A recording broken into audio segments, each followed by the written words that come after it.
Le Rhône, ça se divise en deux parties, le nord puis le sud, qu'on va appeler Rhône septentrional puis Rhône méridional. Une belle grosse ville, c'est la deuxième ville en France après Paris. Comme une petite fille dans un magasin de bonbons, nous sommes à Lyon, capitale gastronomique.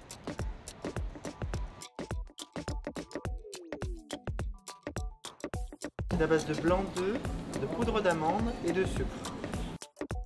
Les intérieurs sont moelleux, la pâte est juste croquante comme il faut, juste un peu cassante. C'est magnifique.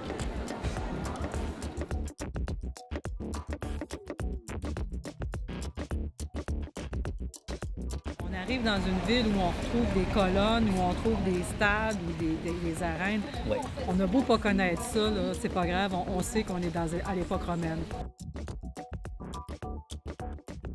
Les Romains, quand ils jouaient sur scène, il y avait toujours une connotation religieuse puisqu'ils jouaient en l'honneur du dieu Bacchus, le dieu du vin, le dieu de la fête. Et le bout en fait qui n'est pas planté, il sera certainement planté un jour. Parce que pour l'instant, mais je vous dis ça parce qu'en fait il y a très peu d'endroits où encore aujourd'hui on a le droit de planter de la vigne. Sur Côte-Rôtie. Je t'ai perdu là pour 3 secondes, il faut reprendre. C'est absolument fantastique. Quel beau choix. Un peu la bouche bée. C'est ça le bonheur.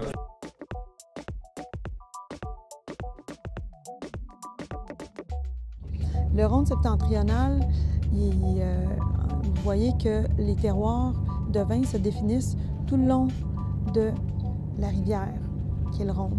Un grand cépage en rouge, la Syrah. C'est le grand cépage. La caractéristique des vins rouges de cette région-là, c'est des vins qui ont pas mal de fraîcheur, avec des vins qui vont avoir souvent des accents sur la violette, le poivre noir, des belles notes de fruits rouges, c'est poivré là, à souhait, puis des notes aussi presque de chlorophylle. Je disais l'accord parfait du Saint-Joseph, c'est le Saint-Joseph rouge, c'est la belle pièce de bœuf juste saisie et sanguine à l'intérieur, voilà, un côté un peu sanguin, animal qui fait justement ressortir le côté un peu rustique de l'appellation Saint-Joseph. La Syrah que tu trouves dans le Languedoc, tu la trouves là aussi, mais avec des allures un petit peu plus guindées. Autant elle avait un petit côté rustique qui était mêlé avec Grenache et Mourvèdre, autant dans le Rhône, tu la retrouves avec un certain statut. Ça sent bon. On est beaucoup plus sur la finesse, sur l'expression aromatique, et on n'a pas les gros tanins et les grosses structures. Quelquefois, on nous dit qu'on est un petit peu féminin, donc voilà. Ça doit ressembler. C'est un compliment.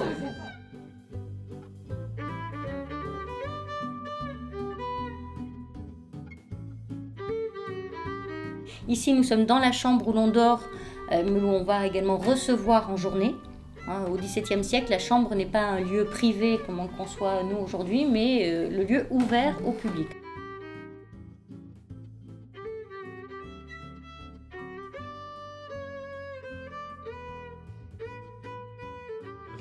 C'est une salle de dégustation à l'université. Je suis impressionné.